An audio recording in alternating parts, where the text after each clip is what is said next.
Di suatu hari yang indah, sekelompok pria dan wanita terlihat sedang menikmati waktu bersama sambil makan, minum, dan bermain air di tepi air terjun. Saat hari sudah malam, mereka memutuskan untuk berenang sekali lagi sebelum pulang ke rumah mereka masing-masing. Sampai akhirnya, salah satu dari mereka tiba-tiba tenggelam secara misterius dan tidak pernah muncul lagi ke permukaan air. Apa yang sebenarnya terjadi? Mari kita langsung saja masuk ke pokok pembahasan video ini.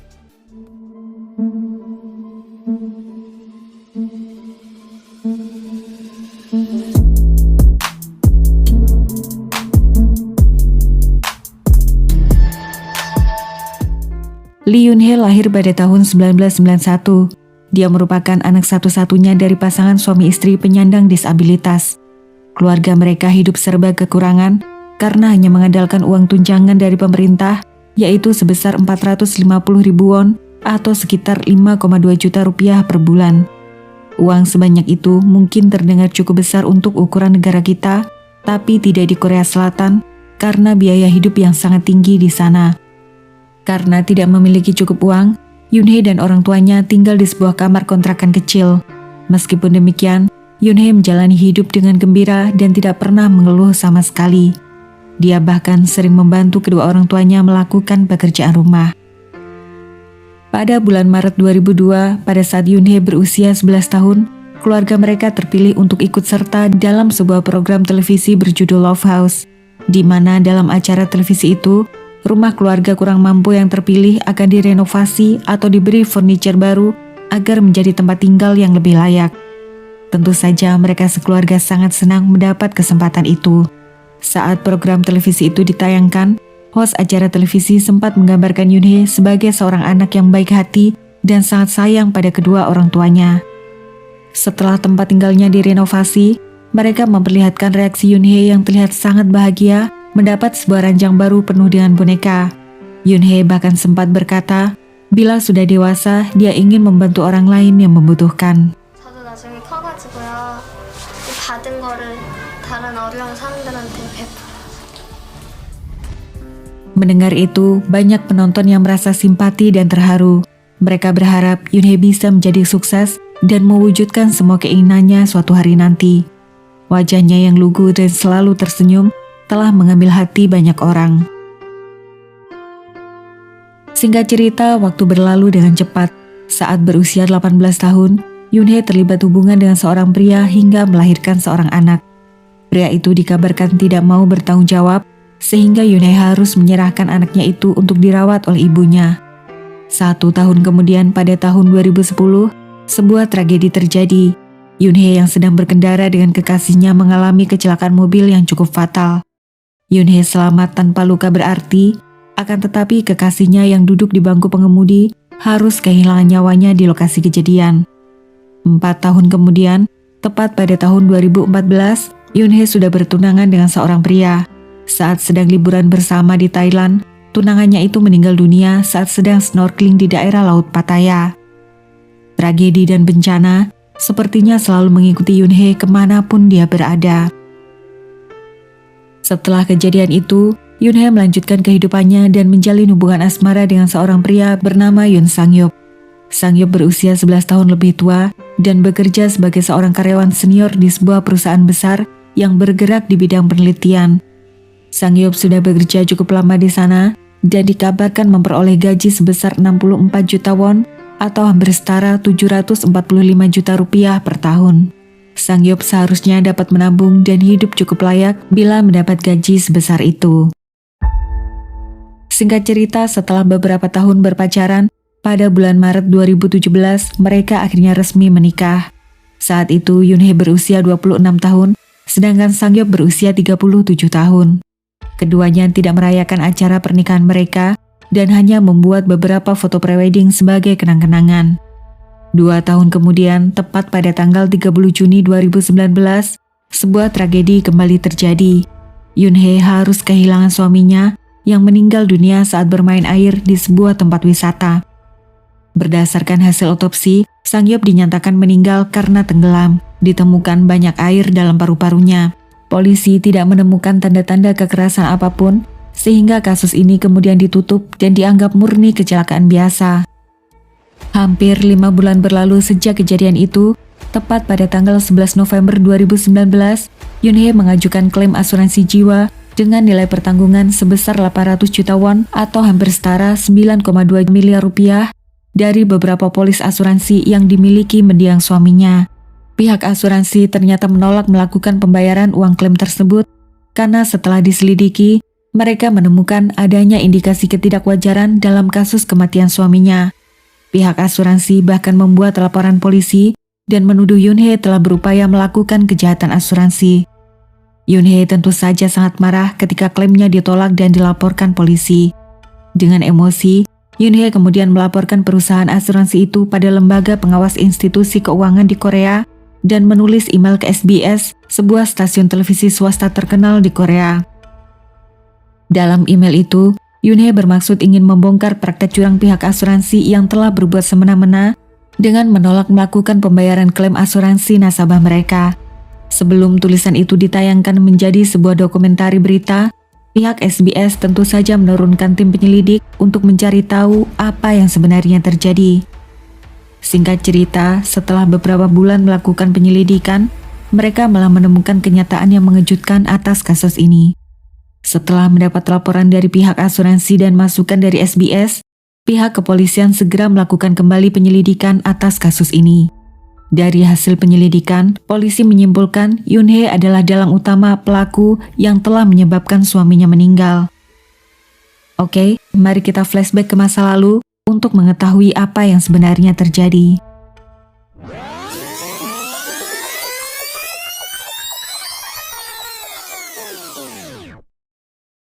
Yoonhee yang terlihat polos dalam acara televisi Love House ternyata telah berubah setelah dia menginjak usia remaja. Saat berusia 15 tahun, Yoonhee bahkan memutuskan berhenti sekolah dan kabur dari rumah. Saat berusia 18 tahun, Yoonhee sempat hamil dan melahirkan seorang anak perempuan. Sampai akhirnya, dia bertemu dengan Sang-yup dan menikah dengannya. Beberapa bulan setelah menikah, Yoonhee meminta suaminya itu untuk membeli beberapa polis asuransi jiwa dengan jumlah nilai pertanggungan 800 juta won. Dan bisa ditebak, Yoonhee adalah satu-satunya ahli waris yang tercantum dalam semua polis asuransi itu. Seperti kita tahu, semakin besar nilai pertanggungan asuransi yang kita inginkan, semakin besar pula premi bulanan yang harus kita bayarkan. Karena itu, Sang-yup harus membayar premi asuransi sekitar 872.000 won atau hampir setara 10 juta rupiah setiap bulan. Yang paling parah, setelah menikah mereka berdua ternyata tinggal terpisah. Yoonhee tinggal di kota Incheon dan menolak tinggal bersama suaminya di Suwon. Padahal Yoonhee tahu sekali bahwa kantor suaminya berada di Suwon dan dia tentu tidak bisa kemana-mana selama masih ingin bekerja di sana. Sang-yup lalu membeli sebuah apartemen mewah untuk tempat tinggal istrinya di Incheon, sedangkan dia sendiri hanya menyewa sebuah ruangan basement yang gelap dan pengap dengan biaya 500.000 won atau sekitar 5,8 juta rupiah per bulan. Mereka berdua kemudian sepakat akan bertemu setiap akhir pekan. Namun pada kenyataannya, jangankan bisa bertemu setiap akhir pekan, Yoonhee selalu sulit dihubungi dan memberikan banyak alasan agar suaminya itu tidak perlu datang menemuinya. Mereka berdua akhirnya lebih banyak berkomunikasi lewat pesan singkat atau telepon. Berikut sebuah rekaman audio singkat saat Sang-yup menghubungi istrinya hanya untuk mengucapkan selamat tahun baru. 여보세요. 새해 복 많이 받아. 새해 복 많이 받아. 어디야? 나 지금 큰 집. 아이고, 신정이라고 큰 장 갔구나. 그래, 들어가서 푹 쉬어. Dalam rekaman itu, kita bisa mendengar betapa malasnya Yoonhee menjawab panggilan telepon dari suaminya. Meskipun demikian, Yoonhee tidak pernah malas mengatur masalah keuangan. Setiap bulan, Yoonhee pasti tidak lupa mengingatkan Sang-yup untuk mengirimkan uang kepadanya. Suaminya itu hanya disisakan sedikit uang untuk membayar sewa tempat tinggalnya, kebutuhan biaya transport dan makan sehari-hari. Secara perlahan, semua tabungan Sang-yup yaitu sebesar 300 juta won atau hampir setara 3,5 miliar rupiah juga ludes tidak tersisa. Sebagian besar dipakai untuk membelikan Yoonhee sebuah kendaraan mewah dan banyak barang mahal lainnya. Yang paling sedih, Sang-yup terkadang tidak memiliki uang sama sekali dan harus memohon pada istrinya agar dikirimkan sejumlah uang. Berikut bukti percakapan messenger antara Sang-yup dan istrinya. Yunhee, aku sangat lapar. Aku ingin membeli kacamata dan sepatu baru. Tapi untuk membeli ramen saja aku tidak ada uang sama sekali. Kalau kamu sudah menerima uang, tolong belikan aku sepatu. Lihat, sepatuku sudah rusak seperti ini, dan aku sangat malu sekali. Yunhee minta maaf. Aku sebelumnya punya uang 30.000 won di rekening. Tapi uang itu sudah terpakai untuk membayar cicilan mobil. Aku benar-benar minta maaf. Bisakah kamu mengirimkan uang 10.000 won sekarang? Aku ingin membeli makanan dan air mineral. Aku benar-benar sangat lapar. 1 tahun setelah menikah, kondisi keuangan Sang-yup semakin terpuruk. Dia terlilit hutang sebesar 135 juta won atau sekitar 1,6 miliar rupiah. Semua hutang itu timbul dari pemakaian kartu kredit dan pinjaman online karena harus mensupport gaya hidup istrinya yang mewah. Beberapa bulan sebelum dia meninggal, kehidupan Sang-yup bertambah parah.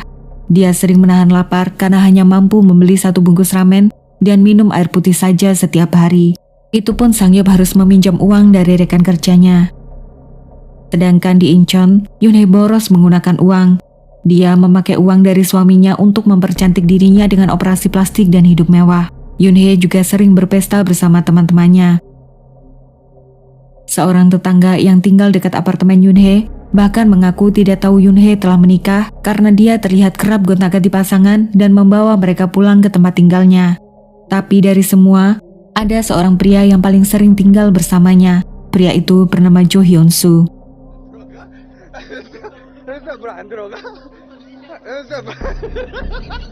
Sementara itu, Sang-yup tidak mengetahui sama sekali perselingkuhan yang dilakukan istrinya. Dari penyelidikan pihak kepolisian juga diketahui, terdapat 2 kali percobaan pembunuhan pada Sang-yup yang dilakukan oleh istri dan selingkuhannya itu. Percobaan pertama terjadi pada tanggal 17 Februari 2019, di mana Yunhee memberi makanan suaminya ikan buntal yang terkenal sangat beracun. Beruntung nyawa Sang-yup berhasil diselamatkan karena dia tidak terlalu banyak mengkonsumsi hidangan yang disediakan saat itu. Setelah kejadian itu, Sang-yup sendiri tidak menaruh curiga apa-apa. Dia mengira dirinya hanya mengalami keracunan makanan biasa. Lalu percobaan kedua terjadi pada tanggal 20 Mei 2019 di sebuah tempat pemancingan. Yunhee dengan alasan bergurau mendorong suaminya jatuh ke dalam kolam pemancingan. Beruntung air kolam itu tidak terlalu dalam dan salah seorang teman sempat datang menolong. Padahal Yunhee tahu suaminya itu tidak bisa berenang sama sekali. Lalu 1 bulan kemudian, tepat pada tanggal 30 Juni 2019, Yunhee mengajak suaminya pergi berwisata bersama teman-temannya. Sang-yup terlihat rekaman kamera pengawas seperti orang linglung menunggu kedatangan istrinya. Tidak lama kemudian, Yunhee tiba dengan sebuah kendaraan bersama selingkuhannya. Mereka bertiga kemudian berkendara menuju tempat wisata Yongju Valley di daerah dekat Gapyeong. Yongju Valley dikenal sebagai destinasi wisata populer bagi warga Korea karena di sana para pengunjung dapat menikmati pemandangan indah alam pegunungan sambil bermain air di sekitar aliran sungai dan air terjun.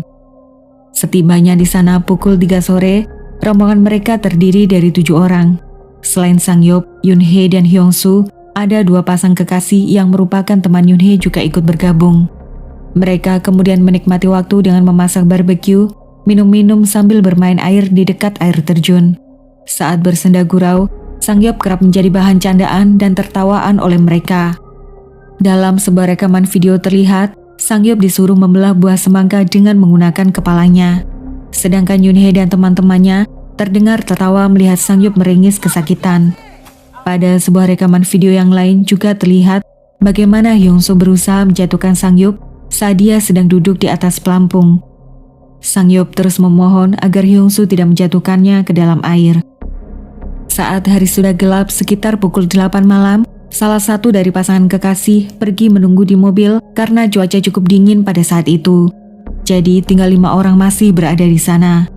Hyun-soo kemudian mengusulkan para pria yang tersisa untuk terjun dari atas tebing air terjun sebelum pulang. Sang-yup tentu saja menolak usulan tersebut. Dia akhirnya terpaksa ikut setelah Yunhee terus memaksa dan memperlihatkan wajah marah kepadanya. Sebuah pelampung juga dibawa agar dia tidak tenggelam. Saat sudah berada di atas air terjun, Hyun-soo melemparkan pelampung tersebut ke bawah air. Dia lalu terjun lebih dulu, mengambil pelampung dan berenang menjauh. Setelah itu pria berikutnya loncat ke bawah dan langsung berenang ke tepi. Saat Sang-yup terjun, dia tidak menemukan pelampung dan seorang pun berada di sekitarnya. Yoon-hye kemudian seperti berusaha mengalihkan perhatian Miss Choi, teman wanita yang masih bersama dengannya. Yoon-hye minta sebatang rokok pada Miss Choi sehingga dia tidak lagi melihat ke arah air terjun dan berjongkok mencari kotak rokok yang berada di dalam tasnya. Pada saat itulah Miss Choi sempat mendengar suara Sang-yup berteriak minta tolong. Miss Choi kemudian menengok dan sempat melihat Sang-yup mulai tenggelam. Yoon-hye yang juga melihat kejadian itu lalu mengajak Miss Choi untuk mencari pertolongan.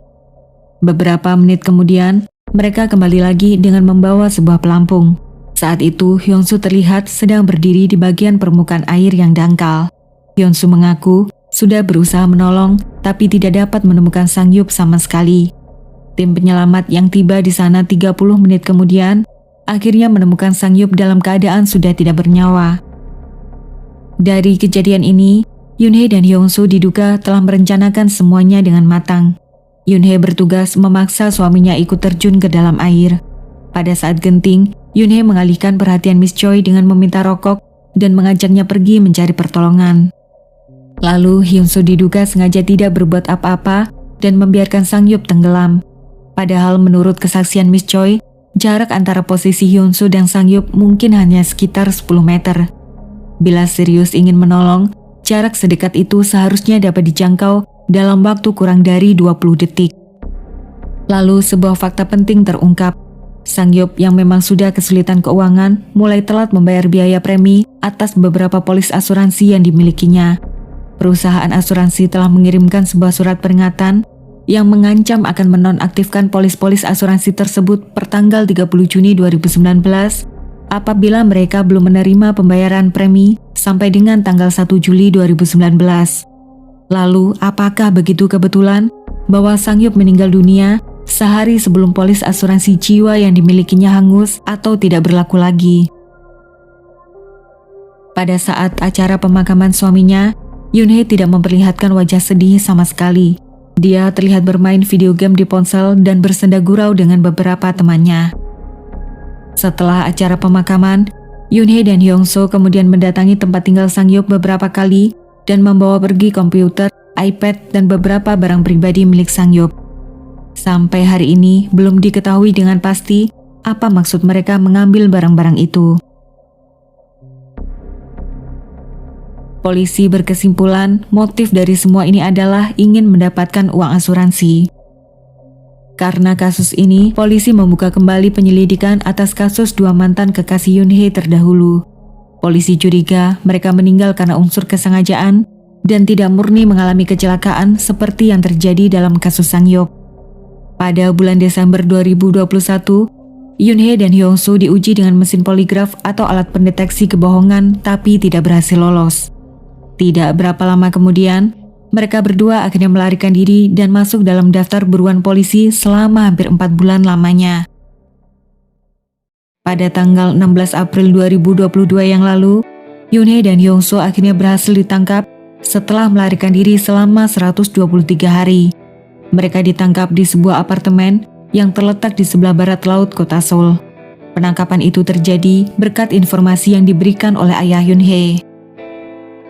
Sampai dengan video ini ditayangkan, polisi sedang melakukan penyelidikan untuk menentukan kemungkinan adanya tersangka lain yang terlibat.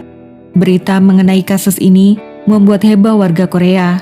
Banyak orang marah dan tidak mengerti bagaimana seorang gadis kecil yang pernah berkata ingin membantu orang lain bila sudah dewasa, malah berubah menjadi seorang wanita berhati kejam, berdarah dingin, dan tega menyakiti orang yang sudah begitu baik padanya.